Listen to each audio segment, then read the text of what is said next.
Hi guys, welcome back to my channel. This video is going to be 2020 in review, a look at all the books that I read in 2020. So the first book that I read in 2020 is actually Pride and Prejudice. This is, it's upside down first of all. This is the copy from my home. I actually ended up reading it on my Kindle, but I do have this little book as well. This book I really wanted to read because I like the movie and I like the story and I like Mr. Darcy, even though he's kind of a butt wipe sometimes. But this has been a book that I've tried to read and just couldn't because, I mean, this was written in the 1800s, so the language is a little bit of a barrier and I found it difficult to get through at times. This book took me quite a while to get through, to be honest, because it's kind of dense. The language is definitely a barrier, but I really enjoyed it. I probably would prefer to watch the movies over read this book, but that has more to do with my comprehension and reading versus the storyline itself. I honestly can't even tell you what I thought of this book because I read this at the very beginning of 2020 and I really just don't even remember. But I mean, if you don't know what Pride and Prejudice is, it is a book by Jane Austen, and basically there are the Bennet sisters and they are trying to get married off, and Elizabeth Bennet is just pretty much your average girl, to be honest. Like, she's not spectacular in anything, which I think is why I really like her. Anyway, Mr. Darcy comes and he's like super rich and not charming. He's kind of standoffish, but somehow him and Elizabeth get drawn to each other and they end up falling in love. There's also some other men in this book that just don't capture my attention like Mr. Darcy does. The other character I do like is Mr. Bingley. I really like him. He's just kind of I don't know, he kind of strikes me as like a doofus, and I just really like that about him. Anyway, I would like to give this book another shot sometime and actually reread it and try to comprehend a little bit more. Books like this, it helps to know the storyline for me to kind of comprehend a little bit better, but I would like to reread this because I've already read it and I would like to know if I can read it a little better this time. Sorry, that was a terrible synopsis of this book, but not my strong suit. So the next book that I read was China Rich Girlfriend by Kwan. This is the second book in the Crazy Rich Asians series. I love this series.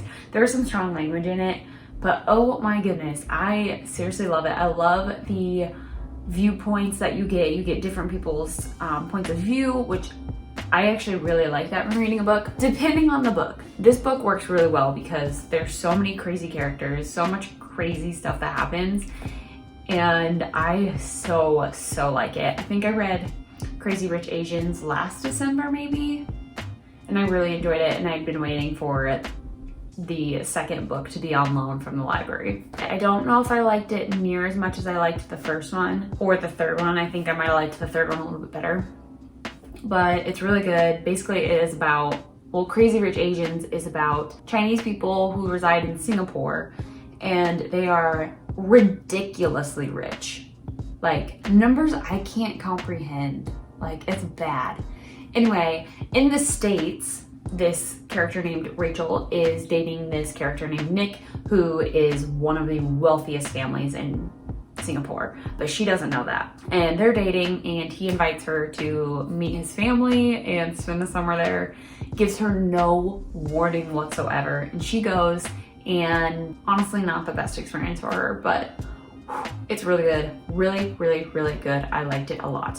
Third book that I read was Little Woman, and I really wanted to read Little Women because the movie was coming out last Christmas and I really wanted to watch it, but I wanted to read the book first, and so I finally read it and I really liked it. I really liked it.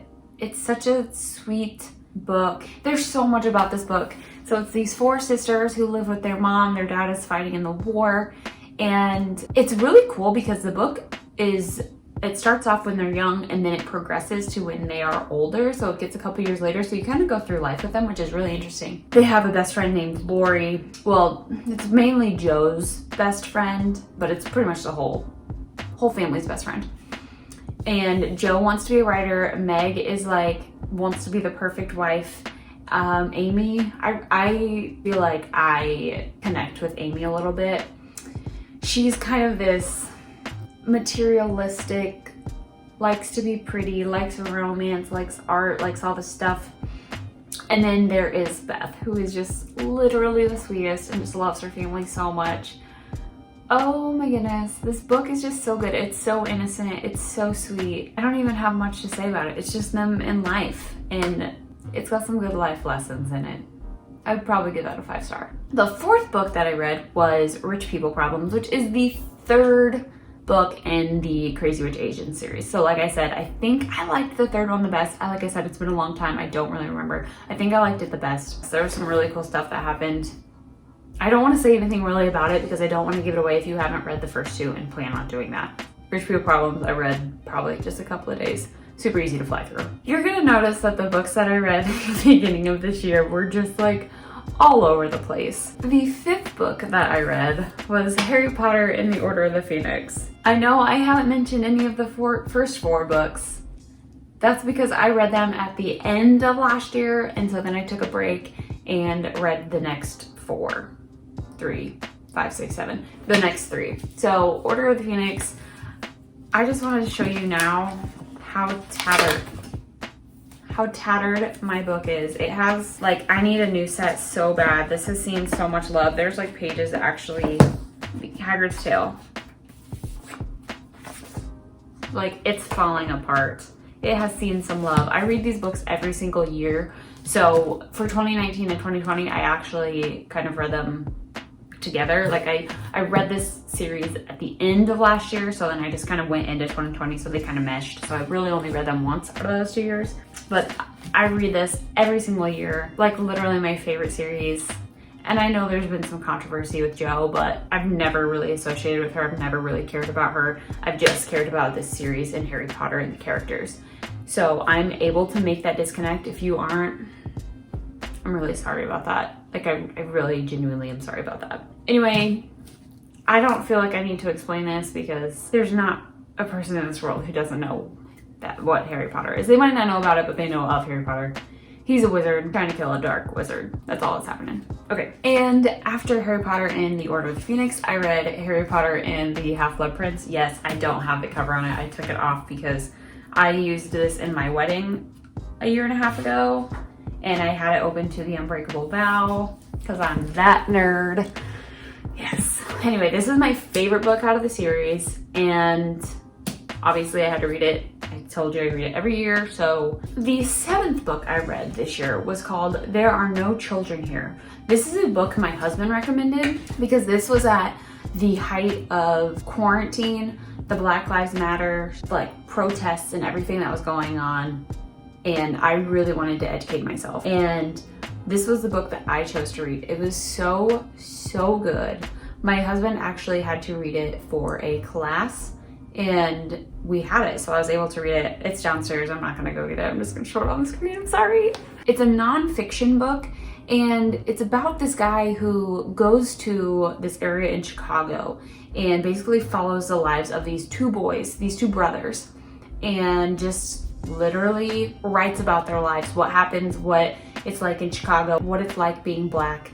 It's just, I don't know, it was so good. It was, I think it took place in the 80s or the 90s. I'm not quite sure when the research was being done, but the book is really good. It's really easy to read. It's really eye-opening. Like, I'm from a really small town, so reading about city life is really eye-opening for me. But I definitely really enjoyed this book. I would recommend it to anyone interested in that.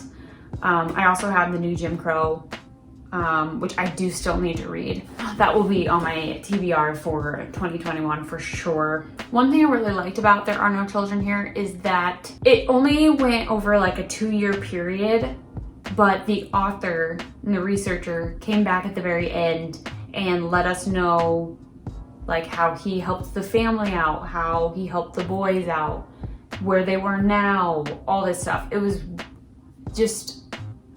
amazing. I really liked that book. I haven't been mentioning the authors. I will list all of the books I mentioned and the authors down below. Number 8 was The Silent Patient, and that is a psychological thriller. I don't read a whole lot of psychological thrillers, but this one, whoa. I read it over the weekend of Father's Day. We went camping and I downloaded it on my phone and read it from my phone that whole weekend we were camping, and it was so freaking good. I did not see the ending coming at all. I had been trying to piece it together for so long, and I did not figure that out. I definitely gave that 5 stars. Like, you learn about this murder that happened, and this woman had killed her husband and was now in this like asylum, this mental hospital. I'm not gonna use the word asylum, this mental hospital. And this guy grew up knowing this story and wanted to work with her. So he got a job in the facility and was trying to get her to talk because she had not spoken a single word. It is wild. It's so, so good. The next book I read was The Hate You Give by Angie Thomas. I love this book and I want to read On the Come Up so bad. That's on my TBR. And Concrete Rose, which comes out in January. I really want to read that as well because I love Maverick, and Concrete Rose is all about Maverick. This book broke my heart in so many pieces from the beginning to the end. Holy cow, it's so good. I loved all the Harry Potter references. I really like Star, that's the main character. She was fantastic. I love her family. I love her dad, Maverick, so much. It's really, really, really, really good. And it hit some points that like I benefited from as a white person with privilege, and how to be someone who stands up in this time and be an ally in this time. I mean, it's been civil unrest for years and years and years and years. But like it was a fictional story, but like it was helpful. It really was. Great story, 5 out of 5. Loved it, easy to read. Easy to read as in fast-paced, difficult to read as in the topics. Highly recommend that book. I've yet to see the movie. I really want to, but also I don't because I know I'm gonna fall. Number 10 for the year. I'm sure you wondered when I read Harry Potter and the Deathly Hallows. This was my 10th book of the year. These books are like second nature to me. I have them ingrained in my mind. It really doesn't matter when I read them. I love this book. I love this book. I love this book. I love this book. I don't love it as much as the sixth one for sure. The first half is kind of eh. It really picks up probably like here for me. Easy reads. Easy reads. Great book. I cry at the Battle of Hogwarts every single time. Every time. I cry thinking about it. I cry reading things about it. Did I read Harry Potter and the Cursed Child? No, you're not gonna see that on here. Ooh, the next book I read, number 11, is Year One by none other than Nora Roberts. Nora Roberts is my guilty pleasure read. I know what I'm gonna get from her books. Like, it's just comfort. I like it. I know they're like fast-paced, easy to get through. Loved it. This was, I think, her first attempt at like fantasy. It was a post-apocalyptic dystopian universe. It was really, really good. So basically, oh my gosh, reading this was wild because I don't even know when this was written, a couple of years ago, but reading this when I read it was nuts because what happens is this virus breaks out and literally wipes out over half of the population, I believe. And it talks about like the CDC, the WHO, it talks about masks not being available, gloves not being available, like Clorox isn't on shelves, stuff is wiped out, riots are happening. Like, it was nuts because as I was reading it, like that's what was happening in our world, and I didn't like that feeling. Too weird for me, but it was so good. So as the population's being wiped out, people are starting to notice they have some abilities. So there are fairies, there are shapeshifters, there are witches, there are just some magical beings. It was really good. Creatures, so you could go towards the light or you could go towards the dark. Some went towards the dark, some went towards the light. And New York, Washington, Arlington, these places were like dark hubs. There is this like savior called the One, and she is basically to put an end to that and kind of bring everything back together. Really good. All the characters in it, A+ for me. I loved every single character. The second book I read was the next book in the trilogy. So it's a trilogy, and this book was Of Blood and Bone. And you get to learn a little bit more about the One and growing up. I don't want to give too much away. So it's a trilogy. It's basically just about wiping out the dark. Okay, that's all I'm going to say about this one and the next one, which is The Rise of Magicks. So I read these 3 books in a row. Year One, Of Blood and Bone, and The Rise of Magicks.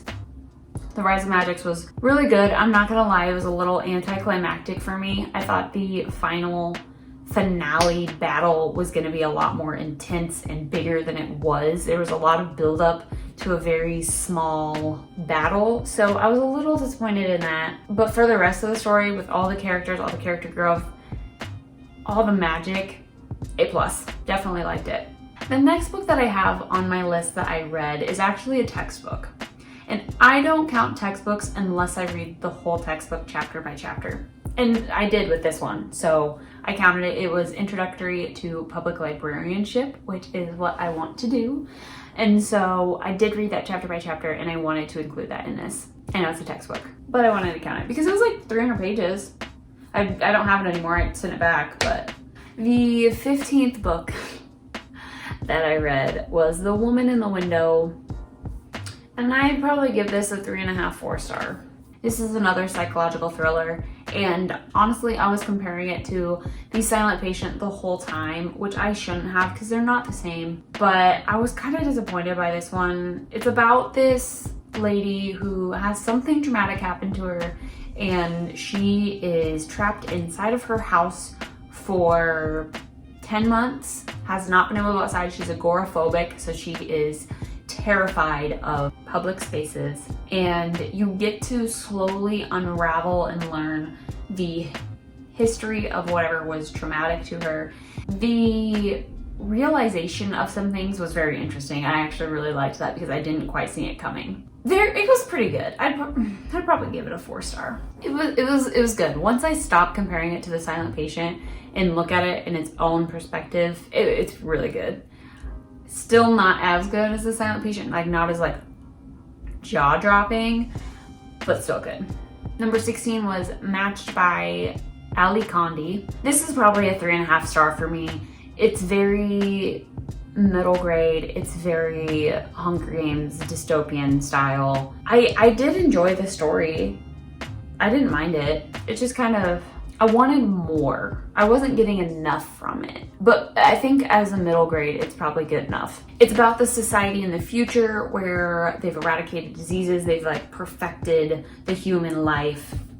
Humans are born and then they live to be exactly 80 years old, and on their 80th birthday they just die, and they have like this grand feast and everything. It's very interesting. Anyway, they get matched at this ceremony where when you become of age, you go to the ceremony and you stand in front of this blank screen and you wait, and they slowly reveal who is on the other side, and that is your match, your mate for life, your future spouse.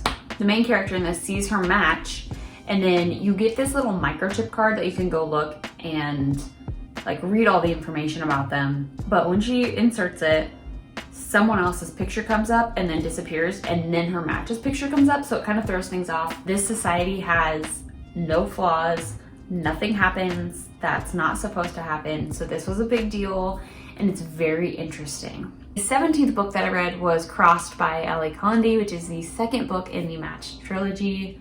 This book was interesting. I don't really remember a whole lot about it, to be honest. I kind of do. It was kind of slow paced. It was kind of like you're just chugging along and you want to get through it. The first book was good because you got to be introduced to this society. The second book was kind of like, oh, this society isn't perfect. It's kind of failing. It's not doing well. And then you're out in the middle of nowhere trying to survive. And so I finished that book and had started the third one. I'm still currently reading it. I kind of put it off to the side. But I'm interested to see how it's gonna be. I'm worried that there is this rebellion that is planning on taking over the society, which is what it's called. It's called the Society. I'm worried that it's gonna be very anticlimactic because it's already getting to that point.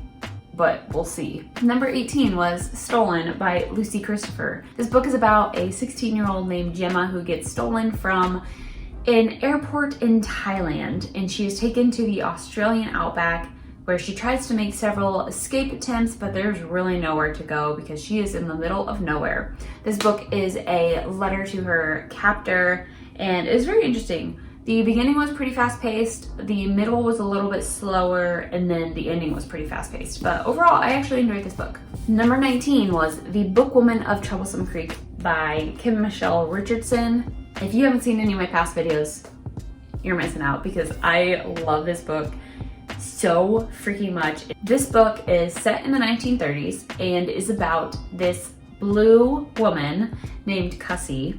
She's a bookwoman, and every day she and her mule travel through the dangerous Appalachian Mountains to deliver books to her patrons. And it is a sweet book. It tackles a lot of racial prejudices and injustices, and it's just overall so freaking good. This is one of my all-time favorite books now. I like this from the front, this quote that says, "An unputdownable work that holds real cultural significance." And it really does. It's based off of the Blue People of Kentucky, and she really drew from historical events and really tried to make this as historically accurate as possible. The last book that I read was Fortuna Sworn by KJ Sutton. This book was so good, so freaking good.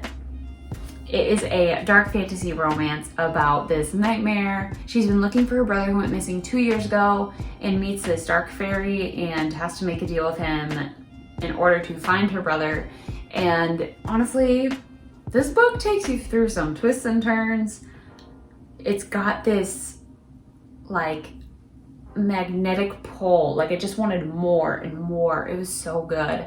The characters in it are fantastic. The ending of this book, like the last 100 pages, really just blew my mind.